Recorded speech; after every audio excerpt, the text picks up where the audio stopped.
Welcome to the Find Your Leadership Confidence podcast with Vicki Noethling. You are about to discover impactful lessons that help you grow as an individual, grow your confidence, and find the positive and good within you, so you powerfully and authentically become the best version of yourself. Be sure you visit our website at www.findyourleadershipconfidence.com. While you're there, subscribe to us via your favorite network. Now tune in, get ready, and enjoy the journey of emerging as a leader of exception in the 21st century. Welcome, everyone, to the Find Your Leadership Confidence podcast. I'm your host, Vicki Noethling, coming to you from Roswell, Georgia. The goal of this podcast is to bring topics and guests that will empower you to become that confident leader and take your business and your life to the next level.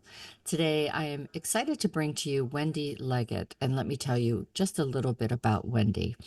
So Wendy is a professional certified coach and the owner of Conflux Retirement Coaching, specializing in non-financial retirement life planning.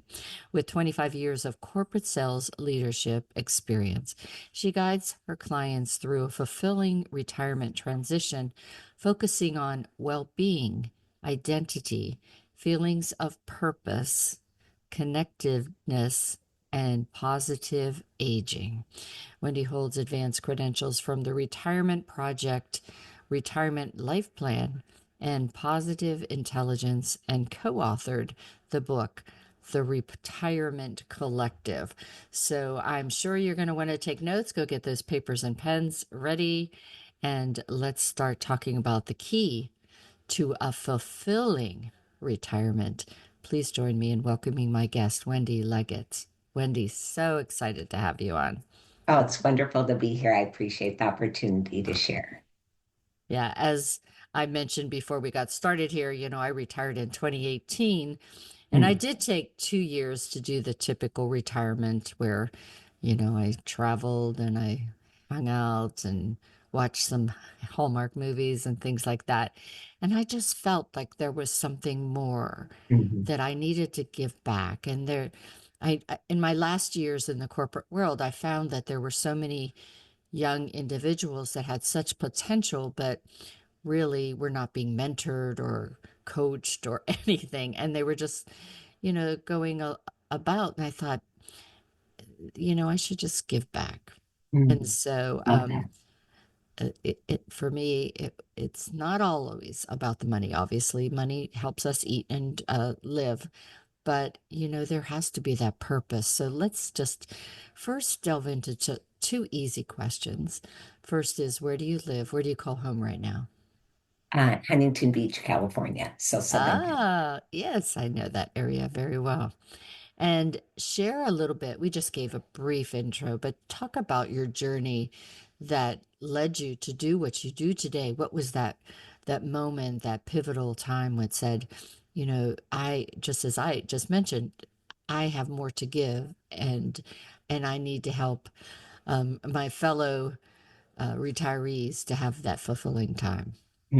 Beautiful. Yeah, and I so appreciate that introduction. I mean, you really shared a lot of my journey, but to give a little more depth to it, I was in corporate, as you mentioned, for the bulk of my career, and loved that for really three key reasons. I loved connecting with clients. I loved elevating my team members' capabilities, and I really was somebody who loved meeting and exceeding those sales and service numbers. So it was a wonderful package for me. And I had the opportunity to work at a variety of different kinds of companies, from Fortune 50 to fashion to my last position, leading several franchises. And in that position, it was very creative, it was very energized, and we really made some big moves and big changes with how we faced the clients, the kind of revenue we were bringing in, a really sustainable kind of market.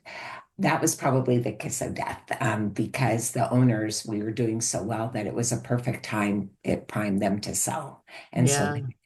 And so I had loved working with them. There was just a great synergy and alignment of values. The new owner came in with a very different mindset. And the way that he treated the employees, the way that he faced the clients. It was really pretty painful for me over time because, Mm. as a sales leader, we're the face of the company. Yeah. And if you don't feel that that company behind you really, Mm. you know, goes in sync with who you are, that just becomes really difficult. So I had to face that situation where, I think we're all problem solvers at times. We think I can fix this. So I every which way, but it really continued to just chip away at me. So I did make the decision then that I needed to look for something else. And I thought, well, do I want to continue on this trajectory, or is this kind of an opportunity for me? I'm at that crossroads now. And sometimes, unfortunately, it takes being in a pain point to really do some soul searching, but that's where I was at.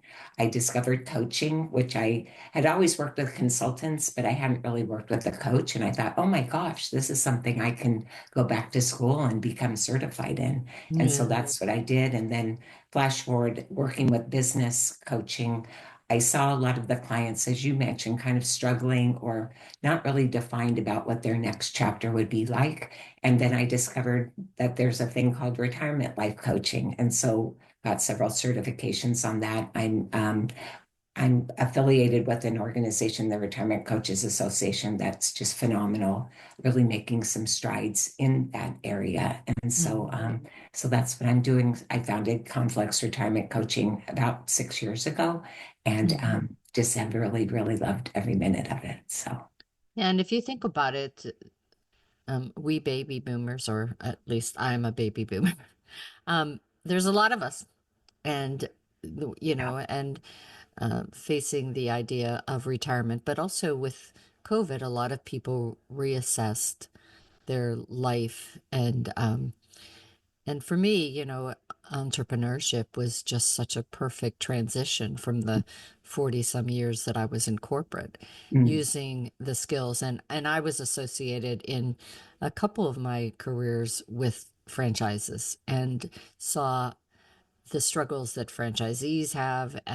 And so it made going into entrepreneurship as a retiree a little bit more insightful because I knew what to kind of expect, and yeah. and um and I and that think was so helpful. Yeah, that's so key too, because I think that's what I speak about when people are leaving career and going into retirement is this realistic optimism.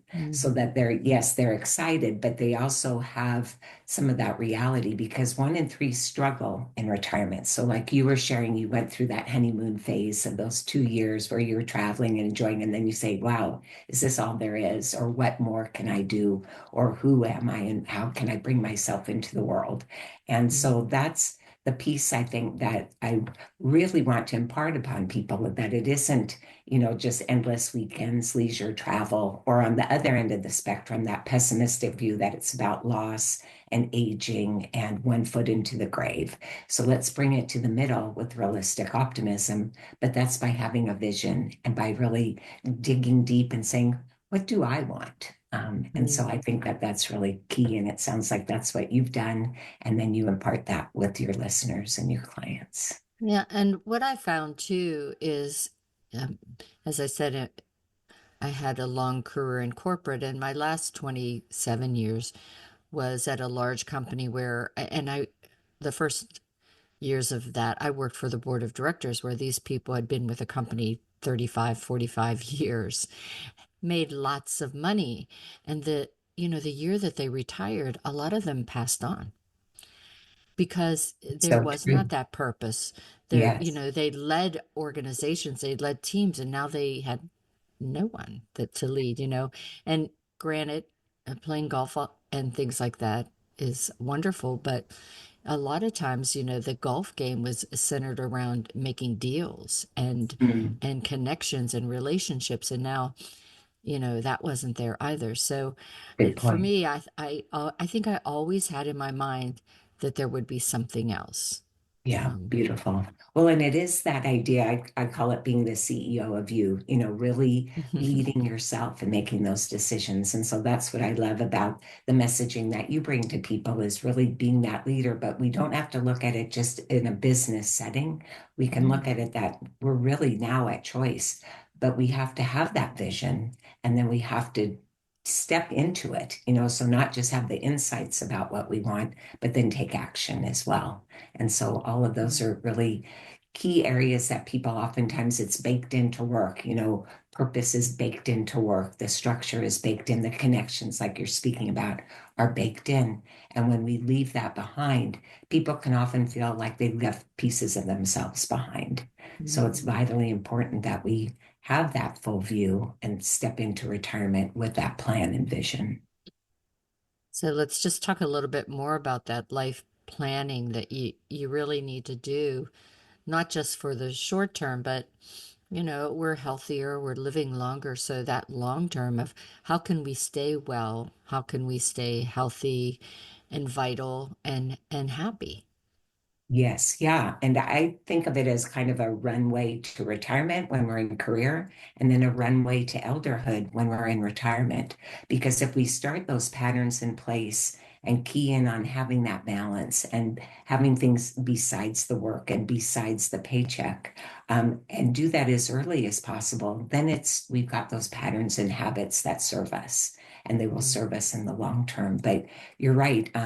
It has shifted because it used to be that when people retired, they were tired. They had worked in the fields, they worked in the factories. And so by the time they retired, and that's why Social Security was there to help support those last couple of years after they left their work. But things have shifted, and we do have, like you said, 20, 30 years. That's a third of our lives potentially available to us. So what will that look like? Because we need to feel like we matter. We need to feel like there's purpose in our lives. But if I could speak to purpose for a moment, because I know that word resonates with you as well, I think oftentimes people think, oh, I have to find my purpose. And that's so overwhelming. It's like the Yeah. Holy Grail. And I think a lot of people feel like, well, then if I can't find it, then all bets are off. But there really is a lot of work around Richard Leiter spoke about purpose with a capital P and also a small p. And every day we can infuse purpose with a small p, reaching out to a neighbor, taking care of a grandchild, taking a class. It doesn't have to be that we start a nonprofit or that we, climb the tallest mountain or any number of those things. And it really is more of a verb, feeling purposeful rather than finding purpose. It's a dynamic, energized, not a static state, and it can be Yeah. ever changing. So I think that's an important thing to keep in mind too. Yeah, that's a really great point. As you were saying that, I remembered, my grandparents did the typical retirement, and but the time that I used to go to my one grandmother's house to help her clean house, but it really wasn't. That was just the ruse for us to have time together and she told us stories and imparted wisdom and all that. And for me, that was her purpose in life, to really talk to us and share a little bit about her, rather Beautiful. than having a photo album of pictures of people and not knowing anything about them. Yeah, yeah, that legacy of wisdom. We always think Mhm. about legacy around financials, but there's so much more that we can give. And Yeah, that's so beautiful that she gave that gift to you. It, yeah, it for sure. looks like that meant a lot. Yeah. So we talk about financials. What else, though, is critical to having success? We talked about purpose. Um, so what else should the as they're doing this runway, what else should be people thinking about? Well, I think a real pivotal piece is the transition. I think transitions are overlooked. I know for myself, maybe you weren't in the same boat, but I know for myself that I never really understood the power of transitions. I always thought, well, I'm making a change from, being a college student to working and then climbing the corporate ladder, getting married. All of those are changes in roles externally, but there's this internal change that happens as well if we really allow for it. And that's that idea of what changes, how are we feeling about things? What are we thinking about things? What patterns do we want to bring forward with us? What do we want to leave behind? So this is a time to be really intentional about that transition from career into retirement and really thinking about, who what does resonate with me? What excites me? What are things that in the past I didn't have time for that I'd like to bring forward? But just as importantly, what do I want to have an ending to? What do I want to leave behind? Prolific work by William Bridges around transitions. And what he shares is that we start with the ending. And I Yeah. think so often that retirees jump right into that new beginning. So Bridges talks about 3 stages. It's not linear, but we start with the ending, then we go into what he calls the neutral zone, where we're really figuring these things out, and then we go into the new beginning. But I've had a number of clients that come to me that are so busy, they jumped right into that new beginning. They signed up for all of these things, made these commitments, and now they're saying, oh my gosh, I'm exhausted, or I'm overextended, or is this really all there is?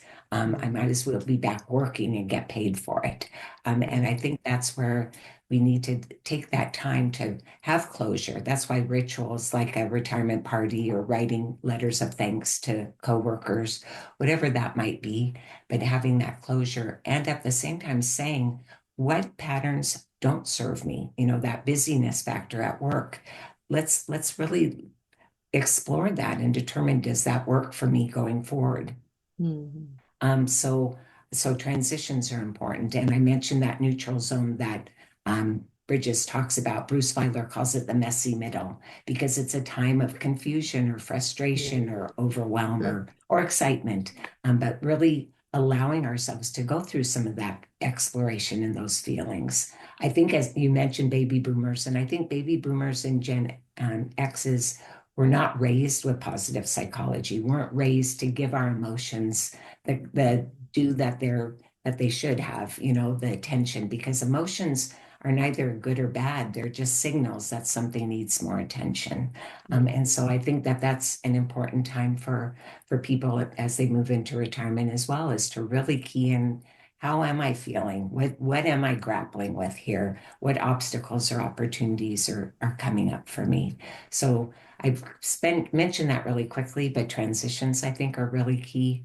Also identity. I mentioned earlier, if you are what you do, who are you when you don't? So if you leave that job behind, are you leaving pieces of yourself behind? So really being able to stop and think, what were those things that got me charged up when I was younger? Or what are the things that I've really, now that I have the freedom to choose more than maybe I did in career, what would those things be that I'd like to explore? So we really look at identity, but we first step back, just as you did when you were embarking upon retirement, and saying, what do I see for myself? So, and how do I define it? Because yes, in the social world that we have right now, that society says that you, Vicki, are retired, but I'm going to think that that's not really defining what you're doing now. So yeah. And so it's just a word. And I think baby boomers, I think there are so many of us that are of that retirement age, we're going to redefine it. And there will be a new vocabulary, I hope, because the word retired carries a lot of baggage with it, doesn't it? Because it doesn't describe your life experience right now, does it? Well, and there is sort of a stigma. It's like, well, if I go do another career or do work, does it mean that, I'm in trouble financially or what? And don't even take this. Yes, I smile more than I did before. I think too, one of the runway items for me in that transitions perhaps is, I looked at the health of those that were in the 60s and 70s, and I was just starting to have grandkids. And so the first thing that I did was go on the path of discovering my anti-aging business and things like that, so that I could be healthy. I did not want to be that person that accepted that just because that number is in the 60s and 70s that I have to have parts replaced and sit on a chair because it hurts too much to move. And I think that's Beautiful. really important. Very, very, very important. And you bring up a really critically important point, which is, not just having this lifespan, but having a health span as well. And really looking at, again, that runway. So many people say, oh, I'll get healthy when I retire, Yeah. or I'll get to the gym. And so if we can just take those small little steps beforehand and recognize that it's pretty shocking, Vicki, that um, on average, retirees watch 47 hours of TV a week. Yeah. And so they basically then replaced a full-time job with a full-time job of watching TV. So when you speak about health, we think about, oh my goodness, the impact on us from a cognitive standpoint, from a social standpoint, from a health and physical standpoint. That's so debilitating. And then it's no wonder that some people really do kind of take that downward slide after retiring. So let's not be one of those statistics. Pepper in a little TV, but what else is of interest? And like you said, how can you then infuse some of these healthy habits into your life so that you can make the most of it? So you can go travel, so you can be with grandkids, so you can not have to be chipping away at the financials that you have because of health issues that maybe you could have proactively avoided. So. And I think that's one of the reasons why I love doing the podcast, because it's so mobile. You could do it while you're at the gym. You can, as you take a walk, and anywhere in the world, you can, check out some way to keep on developing your mind. And, as we age and look at retirement and being fulfilling, it does not mean that we stop learning.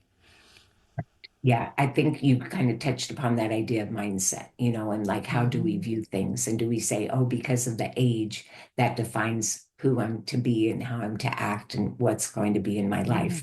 We don't have to buy into that at all. You shared at the very beginning that I also have a certification in positive intelligence. And I think that that's one of the key areas too, is this perspective that we have. Are we looking at it from that aging, loss, or lack, or are we looking at it as abundance and growth and opportunity? So perspective, I think, is vitally important as well. Yeah, some people say, why do you tell people how old you are? And it's like, because I want to show people that you can look 67 and be vital and be doing things that are wonderful, and not just kind of. Have that define you or put you in Yes, a box. exactly. Yeah. Yes, Yeah. absolutely. So what is a common challenge that people are facing in retirement, and how can we overcome that challenge? Mm. Yeah, I've had a number of clients come to me that one said, I feel lost in the desert. Another one said that I feel like it's almost a death because she was in education and I'm leaving those students and I'm leaving that community that's so vitally important to me. And so I think that that's one of the areas is understanding that those emotions are normal. One of my clients, when I shared with her, you're not alone. There are a lot of people that are feeling the feelings you are. That, I think, first and foremost, takes such a weight off of people's shoulders because I think oftentimes people think, wow, everybody's having so much fun in retirement. I'm not, or I'm really not looking forward to it. There's something wrong with me. And if you think about asking people, how's retirement? Generally, people are going to say it's wonderful. If you were to raise your hand and say, I'm struggling, people would say, you're crazy. You don't have to work any Yeah. longer. But the reality is that it can be a struggle. It isn't for everyone, but there are people that do. So I think that that's one of the most important things. I keep saying everything's important, but that one I think is just recognizing that those emotions are signals that you need to give something maybe a little more attention, understand things, dig a little bit deeper, and not just think that, oh, I'm supposed to jump into all of these different scenarios that society tells me is what a retiree does. You are the CEO of you. You do get to make those choices, but the choices you make, then let's be accountable for them and not let others decide for you. I had one client that came to me.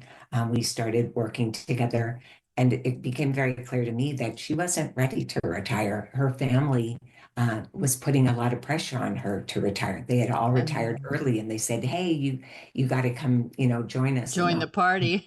Yeah, but she was very happy with what she was doing. She felt very fulfilled. The financial rewards were there. She had balance in her life, and so I think I talk about having a retirement by design, not default, and really making those decisions, not allowing others to do it for us. Because if we don't make those decisions, things will still happen in our lives, but they might not be really in alignment with our values or our interests. I often talk about the importance of volunteering as you're going through the corporate world and your business world, the connections, the relationships you build, the impact you can make. And I think as a retiree too, as I mentioned, of giving back, that's a wonderful way. Like I work with a lot of youth groups, and having a past teacher come and continue that sharing of knowledge and wisdom is something that a lot of organizations always can use.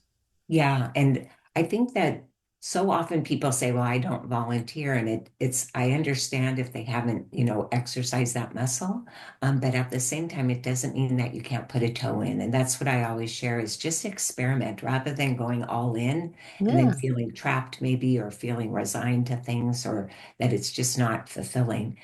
Put a toe in, but that idea of giving back, we get so much more More.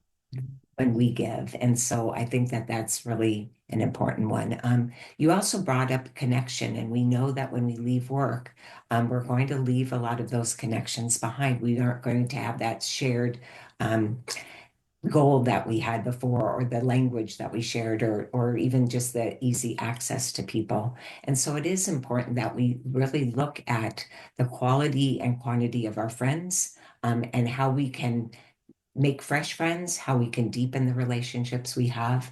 One of my clients, when we were working a little before she retired, and she said, I really didn't have time to nurture my friendships, and now it's too late. There's so many people I haven't stayed in contact with. And I said, well, let's challenge that. I mean, what about it is too late? If one of those people reached out to you, would you say it's too late? It's been Mm. too long? I said, I'd like to invite you to really reach out. And so she took on that challenge Mm. and came back so gratified because everybody that she contacted was so happy to hear from her. And then she was able to follow up and deepen and resurrect some of those relationships. Oh, So, that's awesome. yeah. And I think it's important too to have friends in different age groups at different stages so that we just have that robust circle and we can really find, who the people are that really energize us, and look at the gains, and also determine who are maybe drains, who are maybe not in our Yeah. court or maybe not helping us be our best selves. But being intentional about our connections and growing them as well, because we know as we age, that social circle could Hmm. get smaller. And so if we're Yeah. not intentional about growing it, then we can start to feel that loss as well. Awesome. Well, time has flown by. We could talk probably for another hour, but what would be 3 tips that you'd like to leave the audience with, or 3 key points? Yeah. The first is to really define, what does retirement mean to you? So really step into, taking that leadership of yourself and saying, am I ready to retire? What does that even mean? Does it mean that it's leisure and travel, which is great if that's what it is? Is it about then having an encore career? Is it about taking care of family members? Whatever it is, but being intentional and really thinking about that. I'd also share that this idea of, this is a new chapter in your book. It's not a whole new book. So let's bring with us those strengths and interests and passions that we had, forward with us. And then let's really consider those things that are patterns or habits that we got into, but we don't have to bring them forward with us, if they're not serving us. And then to really start to craft that vision, really design that retirement, create what you see for yourself in this next chapter. And then take that hope and make it action, because we know that hope without action just remains hope. So let's really become active and move into that vision. Yeah. And I think that action is what keeps you young, Mm, for sure. yeah, I do as well. Well, for those that are just listening, this is the time where I tell you, if you haven't taken notes, you need to go quickly grab a paper and pencil, because I am going to share the contact information for Wendy. If you are watching, you can get a screenshot of the slide that has that information. All this information will be on my YouTube channel, Vicki Noethling. So if you haven't done so, please do subscribe. And you can also get all the information on my findyourleadershipconfidence.com website. The website is confluxretirementcoaching.com. That's confluxretirementcoaching.com. On LinkedIn, you can find her just searching her name, Wendy Leggett. That's WendyLeggett. I'm going to turn it over to Wendy. She'll talk to you about her call to action for today. Wendy? I appreciate that. So I do have like a little mini workbook for retirement readiness, because Vicki and I have been speaking a lot about what steps you can take. And so this is a really great reflection exercises in there that you can really start to craft this vision that we've been talking about, and some of the things that might be coming up for you that are concerns or that you just want to dig into a little deeper. And then I do invite you to contact me. We can set up a complimentary discovery call and go over the answers to your questions in that booklet or anything else that's coming up for you. So I would welcome that opportunity to connect. Fantastic, Wendy. It's been just wonderful having our conversation today about the key to a fulfilling retirement.